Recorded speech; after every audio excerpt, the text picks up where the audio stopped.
I'm Jeff Stark. Today in video number 6, we're going to be reviewing again these matters regarding marital unfaithfulness. Marital unfaithfulness, as I said in the first video and second video, is a supremely painful, difficult, hard time for a husband and a wife, the perpetrator and the victim. We've been using an example of a husband who's committed adultery, and for the husband and for the wife, this season in their life is very, very painful. It's very, very hard. It's very, very frustrating. It's very discouraging. The foundation of their life together certainly has been destroyed.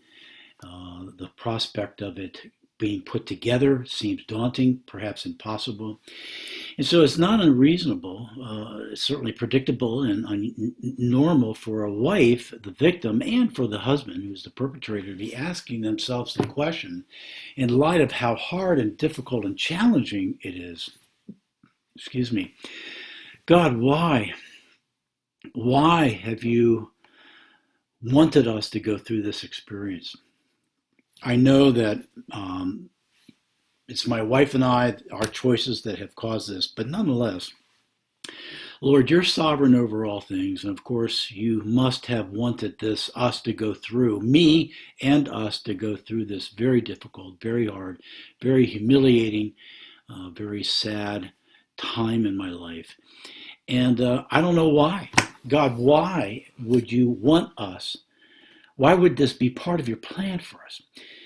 Well, that's a very, very good question, a very reasonable question for a husband and a wife to ask.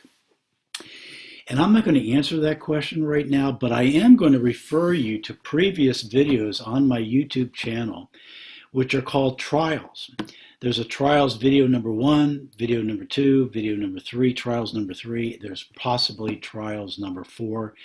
But I would strongly encourage you, if you're the husband in this situation, or even more so the wife, that you would go back to, well, actually both of you, that you would both go back individually and perhaps together, but certainly individually, asking the question, God, why have you called me to have to go through this? Well, I would encourage you very, very strongly to go back and look at, with your Bibles and pen and paper, videos number 1, 2, and 3 under the title of Trials. But let's move on from that. You'll know, as I've said, that in the early stages of the marriage, the first month of the acknowledgement of the affair, the first 6 months, the first 9 months and 12 months are very, very difficult. The wife is trying to recover. The wife is trying to heal. She's upset. She's angry. She's hurt. She's sad. She's very angry. And all kinds, and she's in a whirlwind of spiritual and emotional difficulties, and so is the husband. And so it's not uncommon. If it goes well, then the wife ought to many times describe to her husband why she's crying, why she's upset, why she's sad, and why she keeps bringing this matter up, because it won't go away. It's so painful that she's every day having, in some way or another, for a very long period of time, to talk to her husband about it. It's just so painful. You know, as I said, it's like being hit by an 18-wheeler. Well, when do you stop thinking about that? Well, you don't, for months and years. Every day in that first year of having been hit by a truck rolling down the highway 55 miles per hour, and I've been in the IC unit for 2 months, I've got every bone in my body's broken. Well, when do you stop thinking about that? Well, not for a long, long time. And similarly, when there's been an affair in a marriage, you've been hit by an 18-wheeler's wife in this case. Well, when's the wife going to get over it and stop talking about it? Well, not for a long, long, long, long time. And so what that's going to necessitate is that the wife be able to be open and honest with her husband for that very long time, that season, to talk about, as necessary, why she's feeling the way she is, and to ask maybe for the 50th time, why did you do this? What was it about her? We were happy together, or whatever. And husbands, listen carefully. You're going to have to hear about it many times in that first 6 months and 9 months in the first year. It's going to come up. She's going to have to be honest with you about that. um, 50 times in the first 6 months, 70 times in the first year. And wives, let me pause at this point and say this. You're going to have to be honest with your husband about it when it comes up in your own mind. You cannot suppress your anger and hurt because he's annoyed or upset. It is right for you to bring it up as often as necessary. And you may get tired of talking about it as well, but you're not going to heal by suppressing it and clamming up and keeping it down inside.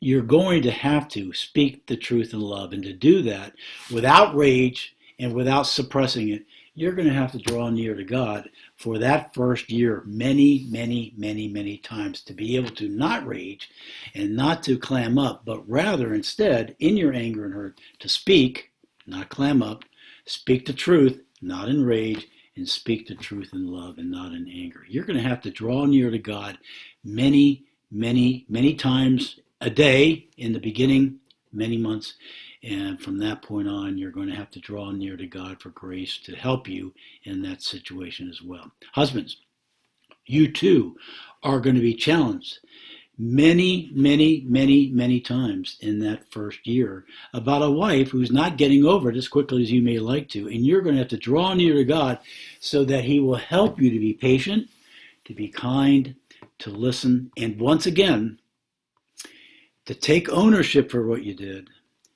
to go to your wife humbly and gently, and sadly but honestly, to ask if she would be willing to forgive you for the awful thing that you've done.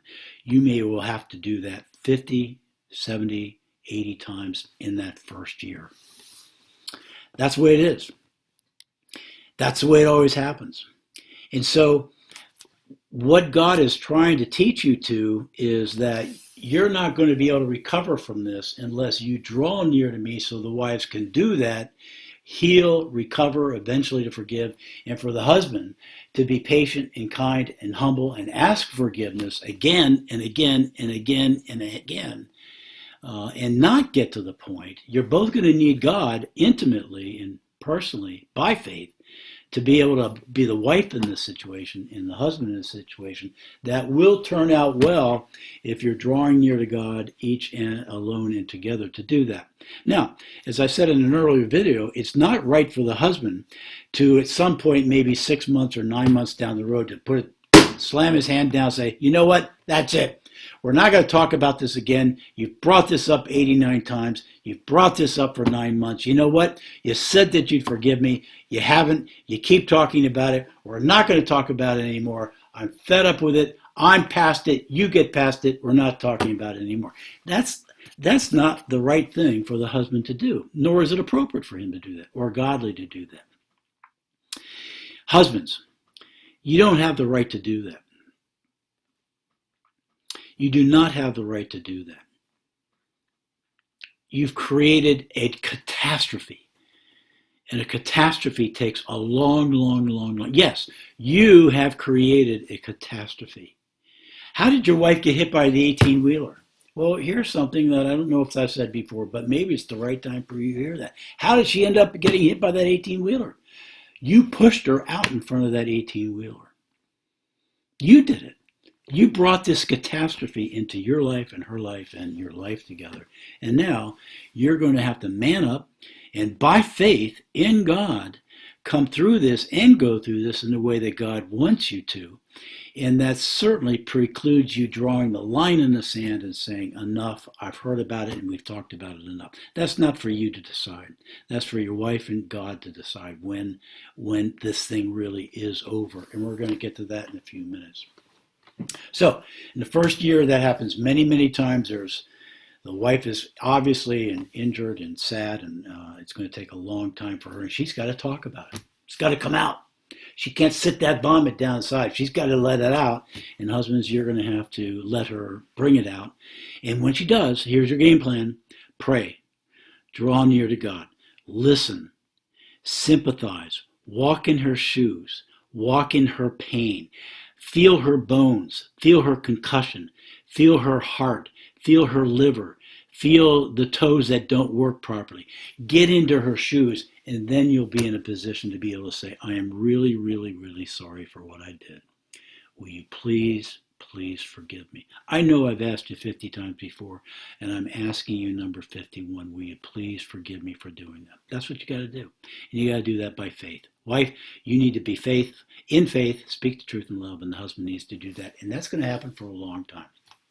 Now, if it goes well, then eventually this couple she's going to be eventually able to forgive. You're going to ask forgiveness, but early on she may say no, or she may say, I can't, I don't know, give me time, I'm trying. It may not be yes, it may be any number of answers like that. No, I'm angry, I'm upset, or I'm working on it, or let me think about it, or it's going to take a long time for that to happen. And husbands, God forgave you like that when you asked his forgiveness for that 6-month-long affair that you had with the other woman. God forgave you right away. He forgave you, lifted the guilt off of your shoulders, and you probably feel pretty good about the fact that God has forgiven you about that, but your wife doesn't feel good. And it's going to take her a long time to forgive you. Unlike God, she's going to have this 18-wheeler experience to forgive. And that's going to take a long time for her to do that. And by faith, you're going to have to trust God and be patient until the time comes when she can finally say to you, you know what, I do forgive you. And that's going to take time. And you've got to be patient and wait patiently, which comes from faith in God, to be able to wait for her to say, I forgive you. But here's where I want to go today. Let's imagine that you're working through that properly in ways that I've just described with good counsel. And you're into a year and a half now, and that first year was hard because on birthdays she was reminded that this happened, and it's like you're starting all over. And then came Thanksgiving, and felt like you were starting all over. Then there's Christmas, and she's sad because you were having the affair in Christmas time. It feels like you're starting all over again. And that may be very discouraging, but that's why you both need to draw near to God, because this is very normal and very predictable and unavoidable. But you're going to come through it if you get good advice and follow the advice that are being given to you in these videos titled Trials and Marital Unfaithfulness. Now, let's get to the point of why this video is really for today. Let's say you're 2 years into it and you've gone through that difficult first year and a half, and now there's some healing taking place on the part of the wife. You have demonstrated to her that you are sorry for what you've done. You're not having any plans to do that again. You hate what you did. You hate what you did to her, and you hate yourself for what you did, and you've convinced her of that. You hate what you've done, and you've turned away from that. You have proven to her your trustworthiness. You've put up with the fact that 116 times she's asked you, where were you? Who did you talk to? Give me your phone. Who are you emailing? Show me your history. You've gone through that. You've shown yourself to be innocent now. You've proven yourself to be innocent of all subsequent sorts of things like that. You've answered all of her questions. You've been accountable for every minute and every hour of the day. And now she has come to begin to trust you again. Took a long time. She couldn't trust you in the beginning. You broke that trust. But now, 16 months later, you have proven to her over 16 months that you are a man who now, once again, can be trusted. That takes a long time, but it can be restored, but it's slow. But it can be restored. So let's imagine that you're this couple who has gone through that long process. Trust has been restored. Forgiveness has been granted. And after you've become reconciled in that way, now your wife has said to you, and you should wait for this moment in time and not precede her in this. She may say to you, you know what? I'd like to start holding hands now. Now, husband, it's not for you to decide when holding hands is viable. She'll tell you when it's time to hold hands. And she'll say to you, I miss holding your hands. Let's hold hands. And you'll probably be very happy to hold hands. And eventually at some point she'll say, or you might say, well, can we kiss each other? She might say, no, I'm not ready for that. And you got to honor that. You got to draw near to God and ask God to help you to be patient as you sexually and mentally, imaginatively are faithful to her all these years, proven to her that there is only one woman for you, and it's not another woman by adultery or another woman by adultery-like affair by pornography. You've proven to her now that you're a faithful man and that you're a trustworthy man and that she can trust you again. And so you might ask her, can we kiss? And she might say, yes. Yes, I'm ready to do that now. And so you can proceed into kissing. But that's not the time for you to touch her. You can ask if you can touch her, but you might be prepared as well for the answer to be, no, I'm not ready to go there yet. And you need to draw near to God so that you can wait patiently for that day when she's going to say to you, I'm ready. Let's snuggle up on the couch and let's watch TV together. And she might at some point take your hand and put it on her breast as a way of saying, I'm ready for that to happen right now. You ought not to do that, though, without her consent and without her permission. Okay? And at some point over this process, sex is something that she's going to be wanting to do and ready to do with you. And you know what? That first experience might set you back a little bit. You know why? You're making love with your wife, and what's going to come to her mind unavoidably, who's he thinking about?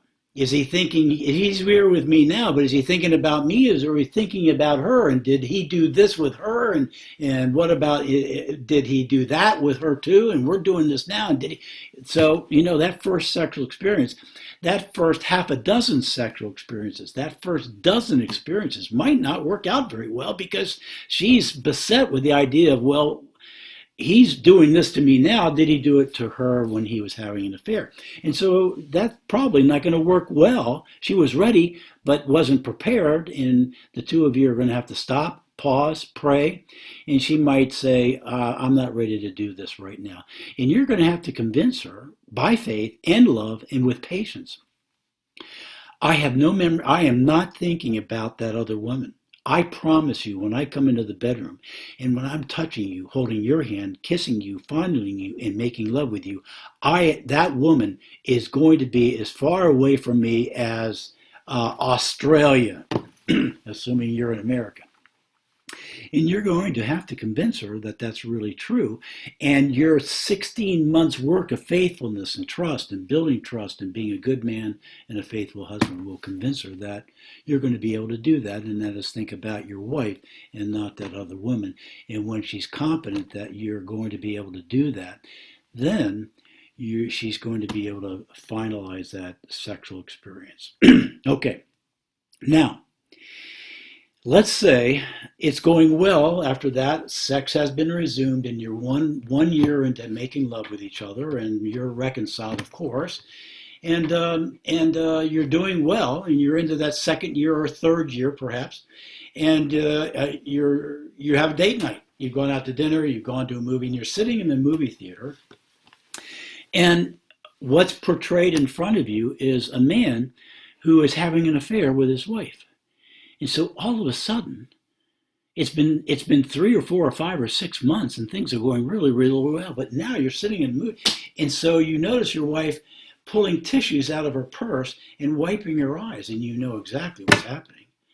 Guys, you're sitting there thinking, oh no, are we going to go back to the beginning? Oh no. And you're kind of catatonic. You don't know what to do. If you're smart enough, you take your wife's hand and you squeeze it and you hold it and you squeeze it a way of saying, look, I know what you're seeing. I'm watching it too, but I'm holding your hand because I'm telling you I'm loving you. I love you right now. Now, when you go out to the car, she's probably maybe going to weep. She might just break out bawling, remembering what you did and the difficulty of coming through that. And you're going to have to put your arm on her shoulder, hug her and say, again, listen now, this is how you handle this situation. Wife, you're going to have to be very, very honest about, so if you have to cry, don't whimper. Whimper would be not crying. Whimper would not be honest. You need to be honest. And if you need to cry, don't whimper, but cry. And by the way, don't cry when you need to weep. Be honest. Get in that car and be honest. And if you need to weep, don't cry, weep. And if you get in that car, you really need to be honest. And by faith in God, by prayer, drawing near to him, if you need a bawl, you need to bawl, but don't weep or cry or whimper when what you really need to do is bawl. You bawl as hard and as long as you need to be honest and accurate about what you're feeling and what you're thinking. And husbands, you're going to need to draw near to God and pray and be patient with her as she is honest and accurate. And you might be in a car for the next hour. I don't know. But eventually, she's going to slow down and stop, and you're going to need to say to her again for the 78th time, I know what I did was hurtful. I know what I did was painful. I hurt you and brought in terrible pain to you. And I hate it today, and I'm sorry for what I've done. And will you please, if you can find it in your heart to forgive me again, will you please forgive me for what I did? And I know if you come that too far together, the wife is going to be able to turn to you. She'll take your hand, and she says, I did forgive you, and I'm going to forgive you again, and we can put this matter behind us. And perhaps the appropriate thing to do at that point in time is to hug each other for a while or a long while, and then get in the car or turn the car on and drive home, and probably by tomorrow it's going to be over, okay? That's 5 years later. That's a year and 5 or 4. But here's what's going to happen. So you'll get over that very quickly because you've put in you've built that foundation, and these little things, rememberings are going to be less frequent. They're going to be shorter and less intense if you have followed my instructions by drawing near to God for the grace to do all of this. Now, 2 years passes, and now you're in year 7, and you're in church. And the pastor says, we have a special occasion this morning. I'm going to ask Cindy and Rob to come up because they have a testimony that they want to give to the church of what God has been doing in their life. And you know Rob and Cindy, and they're friends of yours, and not intimately. They're on your fringes of your friendships, but you don't know much about them, and so this is going to interest you. So Rob starts by saying, we have a very difficult story to tell you, but we have a story we want to tell you about what's happened to us because God has been very, very good to us. And Rob begins to tell the congregation about the affair that he had, the consequences that it brought to his wife. But he concludes by saying something like, but you know what? God helped us through this very, very difficult season. And I have more to say, but right now I'm going to hand it over to Cindy. And Cindy's wiping her eyes for obvious reasons, but Cindy says, well, we agreed to do this, and we're not doing this angrily or upsetly. We're doing this because we want to tell you what happened to us. We suspect it happens to others. But God did answer our prayers. He helped my husband to humble himself and repent. He's helped me to humble myself, get past my anger, and over a long season of time, with good counseling and good advice, and us following that and drawing near to God more than we ever did before, we have come to the point of reconciling with each other. We are at peace with each other. It was a long process. The trust that was destroyed has been renewed, and we've been able to re-engage back into the intimacy of our relationship, and it's all because of God. We could not have done the first thing, and this happened 10 years ago, and God has helped us every point along the way, and we're here saying, though it was very, very, very painful, we don't think it's uncommon, but it was very, very painful, but God matured my husband, he matured me, and by his grace we forgave, and we've healed, we've reconciled, we've built trust, and slowly we've been able to engage back into a physical relationship with each other. And we're up here giving glory to God for the amazing thing that he has done in each of us and what we've done together. So thank God with us if you would do that. And so what happens here? So here's Cindy and Rob giving their testimony. And this couple are hearing this thinking, holy moly, this is what we went through. And they are glorifying God too, as they are glorifying God because they've brought this situation. But Rob, this guy, Rob and Cindy have sat down, but the husband now has noticed his wife has pulled out tissues, his wiping her eyes again. This is 7 years later. They go out to the car, and this woman, the wife, needs to be very honest. And the husband needs to pray, draw near to God, and she needs to be open and honest and love, emotionally, tearfully, and whatever, and speak the truth and love to her husband. And that reminded me, and I had a flashback as to what happened and what you did and that woman and so forth and so on. And the husband needs to say for the 97th time, what I did 7 years ago was horrible, it was awful, it was painful, it was hurtful. I didn't think I was going to get through it. I didn't think you were going to get through it. But like them, God got us through it. And I'm thankful that God has got us through it. But I want to ask you again, will you please forgive me for what I did to you and to us and to the family back then, 10 years ago? And I'm confident if the two of you have come through this well and well defined by the ways that we've been talking about, she's going to say, I do forgive you. I forgave you all those other times, and I'm going to forgive you again for what happened. I'm glad for where we are right now. I love you more now than I did then, and our marriage is better now than it was back then. We've learned things. Our marriage is stronger. It was weak then, but it's stronger now than it's ever been. And so I do forgive you. And they kiss each other and they go home from church and fix breakfast. And it's probably over within an hour or 2 or 3 at the most. That's year 10. It's going to happen again. It's going to happen in year 12 or 13 or 14. It's unavoidable because you're together or separately, your life is going to intersect with this occasion, with this matter of unfaithfulness, sexual impurity, adultery. And in year 22, your son comes home and you ask him why he lives about 3 blocks away. And your son comes home and his wife is with him. She's bawling, and he's got his tail between his legs. And you go, what's going on? What's happening? And they come in, they sit down in the living room, and she begins to tell you, this wife, the daughter, the husband, the wife of the son of the family, tells the mom and dad, her mother-in-law and father-in-law, that son of yours has been carrying on an affair for 2.5 years. And the husband admits to it. And so while they're telling their story, you're reliving your story. Now, you want to try to be helpful to them, but later on, the wife is going to have to say, that caused me to relive everything that happened to us.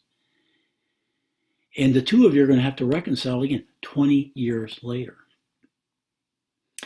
And you're going to have to ask your wife forgiveness once again for having done what you did. And then the two of you are going to talk about whether you're going to be the ones to tell them your story and how you got through your affair, or whether you're not going to tell them. You're certainly, hopefully, going to point them to good and godly and wise counsel. If it's 20 years from now, I ain't going to be around, that's for sure. I hope I'm not around. But there will be biblical counselors and there are going to be these videos that are going to be very helpful as well. But it's going to happen again. You see, here's the thing that I can't tell clients really early on in this process because it would be very discouraging. At the right time, it does become appropriate for the husband and wife to realize this is not going to go away. This is a catastrophe that is not going to go away. My liver, my kidney was destroyed when I got hit by that 18-wheeler. And every time that I have to go to dialysis, I'm reminded of it. And I come home brokenhearted, and we have to go over it again. Another way that it will come up, but it's not going to go away. It will become less, instead of every day, it'll be once a year, once every 2 years, once every year and a half, something like that. The intensity of it will go from deep and from days and days to an hour or 2 or 3.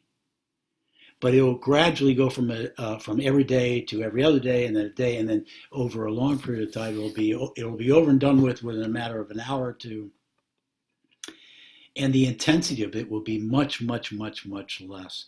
The intensity will be less. The duration of the conflict at that point in time will be very, very, very, very short, and the frequency of it coming up will be very infrequent, but it is not going to go away. And the same way that you got over it in the first year and a half and 2 years and 3 years is the same way that you're going to get over it in year 10, 15, 20, and 25.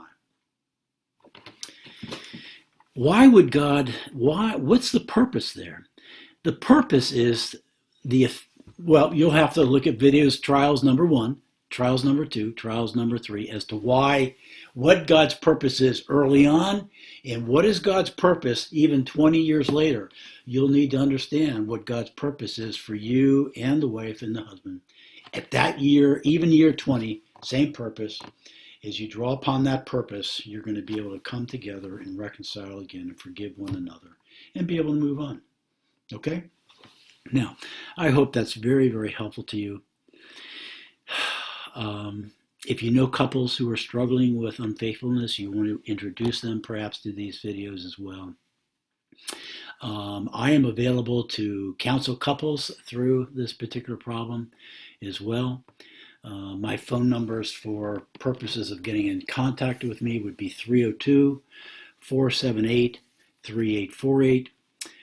Also, my phone number is 215-481-9878. I have a YouTube address and also as well, but I have a website that you can find out more about me. That is www.Jeffrey, Jeffrey, D as in David, Stark, one word, JeffreyDStark.com. When you click on that, that will take you into my webpage, which will tell you about my counseling ministry, my mentoring ministry, and my YouTube ministry, and tell you a lot about my beautiful wife and my kids. Let me know if I can be helpful, but God bless you. May you draw near to him for the grace that you need to come out well in this situation. And by the way, let me just close with this.